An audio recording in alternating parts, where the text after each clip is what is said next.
Can an AI job shock crash the stock market? It's a great question. I don't think it would be this alone because they're not doing the normal reporting of the job numbers, CPI, or even the term recession. So I think it could be a combination of factors. Like if we go into a multi-decade war, which we will talk about in a little bit, in combination with slower hiring and a contracted economy, that will lead to a crash.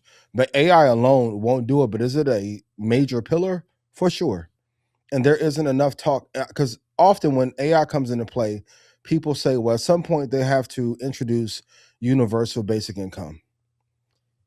If you think this administration is going to do anything fair for those of us that are not like in the 1%, you have another thing coming. I don't think UBI will come under this administration. And I don't think they give a damn about if we land in a recession or not.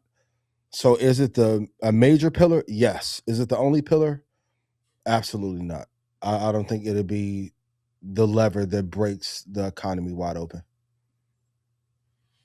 Yeah. It'll be, I think the most important word is that it's going to be disruptive. It'll be disruptive.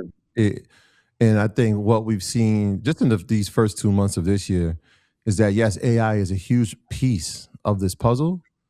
But when we talk about, we step back and look at the big picture, how far down are these indexes with AI and the big tech companies pulling back? Moved. We're down like 1% in the S&P, maybe 2.5% in the NASDAQ. We're not even in correction territory.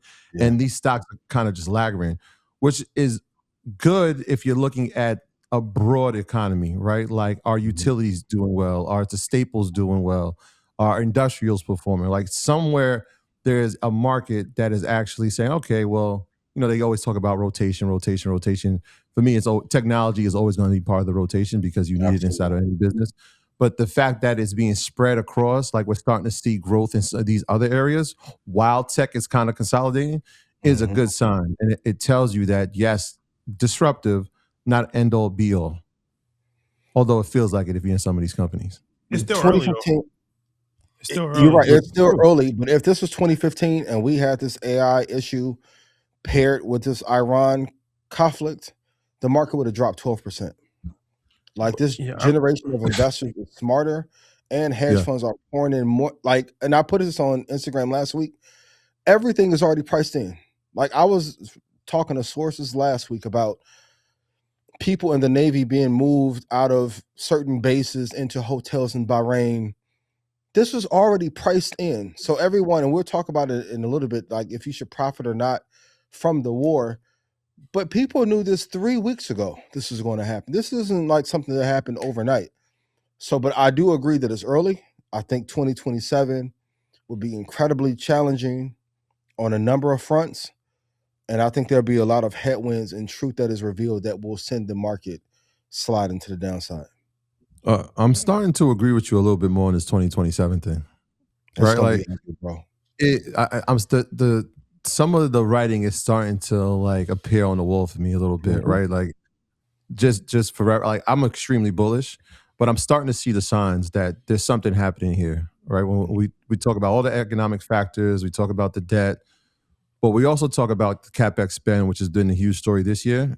At some point in the next 12 months, we're gonna have to see where this capex is going and what it's being spent for, and if you've overspent. Because most of these the mega cap companies are saying, look, we're not even ashamed to say that we might overspend. We just have to make sure that we get this right. And so 2027 is. Most of them won't get them right. Shadi, why do you say it's early though? Like what do you see and what do you feel business wise? Well, we don't know the full effects of what it's really going to do to the workforce. This is just the beginning of them laying off 40. So if the beginning is to lay off 40% of your workforce, if that's the beginning, that's scary. That's concerning, because that's like, okay, what happens 3 years down the line, or what happens when we enforce? When now you lay off 95% of your workforce, that's one company. But what happens when that happens across industries? And so I think we're just starting to see the effects of this as far as the job market. So we don't really know how this is going to play out on the economy Because I mean, yeah, if you look at it in a situation where you have now 70% of the workforce just getting laid off, that's pretty catastrophic. For so you saying for Block? Well, Block is one company, but I'm just saying just in general? general. For the broader economy. Yeah. I mean, you guys reported 42% of new grads can't find a job. They can't find a job. Like half of across all industries. Think about how terrifying that is. There's another study that's saying that the ones who did find a job were let go within the first 6 to 12 months, which is, again, interesting. I agree. I think that it is still early, but it's also early from the other end of the spectrum as well, right? Like we don't know what the new careers will be in the space because they haven't been created yet. The companies that will take advantage may not be here, right? Like when you think about how far we've come from a technological standpoint in the past 15 years, right? Like we didn't even have a Meta, we didn't have a Uber. These things weren't prominent. They are now. They're part of our society. We don't know what those companies will look like. But as technology gets better, new career paths will be introduced as well. But the scary thing about it is we're not necessarily seeing new career jobs paths being created. Yeah, exactly. So it's like, all right, if people may no longer, at some point in time take mass transportation, but they are driving cars, that's a new industry for people that are actually making cars.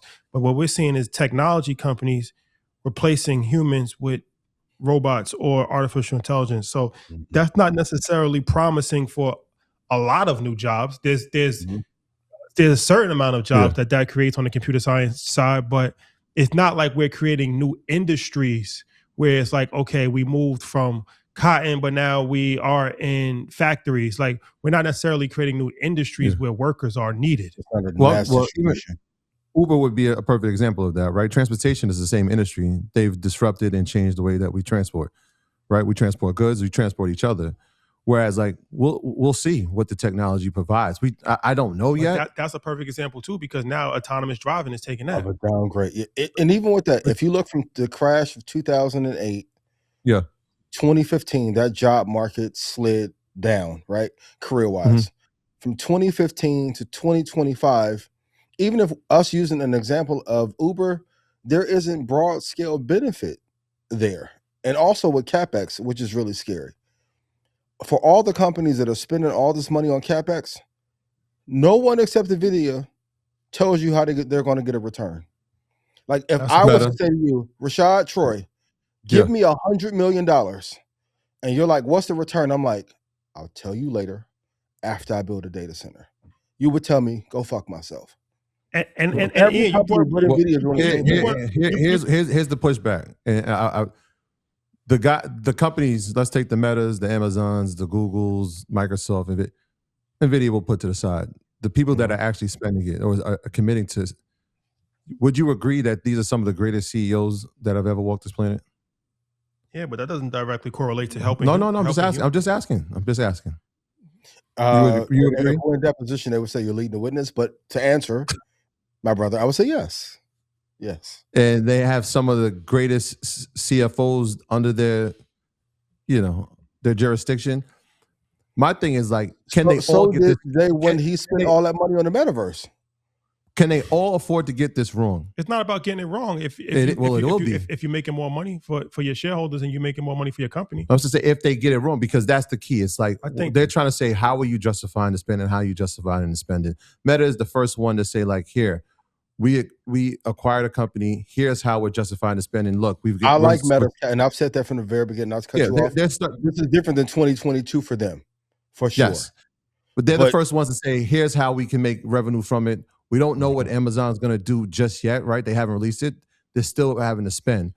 The idea is that do you believe in these companies and the fact that they can't afford to get it wrong? Well, I think we're also talking about two different things. Going back to what Ian has said as far as Uber didn't, paraphrasing, that's not really helping a lot of people, right? You're still struggling if you're an Uber driver. But even that, right? It's like, okay, the number one, we said this before, but if you remember, put it in chat. What's the number one career for men on Earth? Like, what's the number one career for men in Earth? Like, what do most men do as far as percentage wise? What's the highest percentage of work that men do on the planet Earth? Quiz question time. Put in chat if you remember from a couple months ago when we went over this. Do remember Clue voice. Do remember. Yes, drivers. Yeah. So that is a low skilled career. That's why so many people could do it. You don't have to have a education. You don't even have to be able to read. You don't have to know math to be able to drive. And you could drive a truck, you can drive a cab, you can drive a school bus. There's a variety of different things. That's the number one occupation percentage wise for men on planet Earth. Now, what happens when autonomous driving wipes out at least even 20% of that? Like we're looking at long term. We're looking at long term. This is going to be long term effects for people that's going to be very detrimental to society as far as not being able to find a job. If you can't find a job now, and Bill Gates said that the number one profession that's under attack is education and medical. So those are high skill education. Now you got something like driver, which is low skill. So you're going to have mass layoffs in low skill, and you're going to have mass layoffs in high skill. I think I don't think we're so far away from having autonomous at the large scale.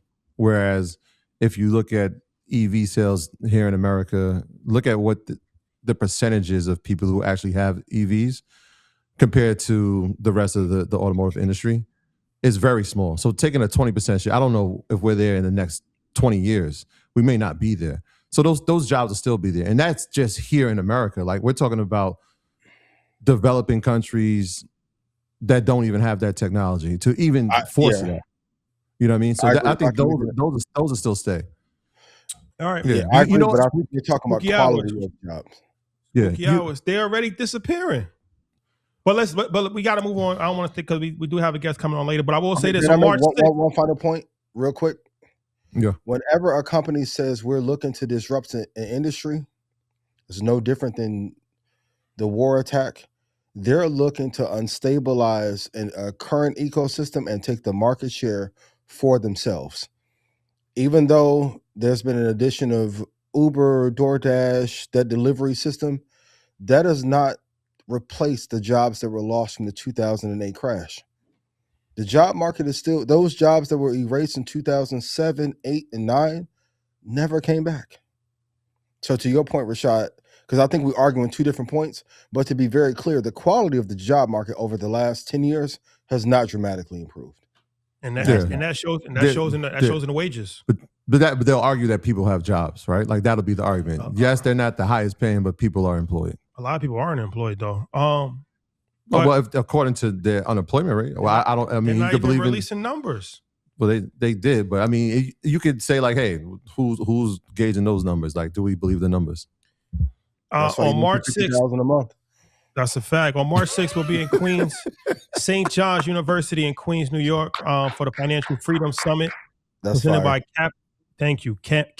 Campus Coin. Invest in collaboration with Queens South High Schools.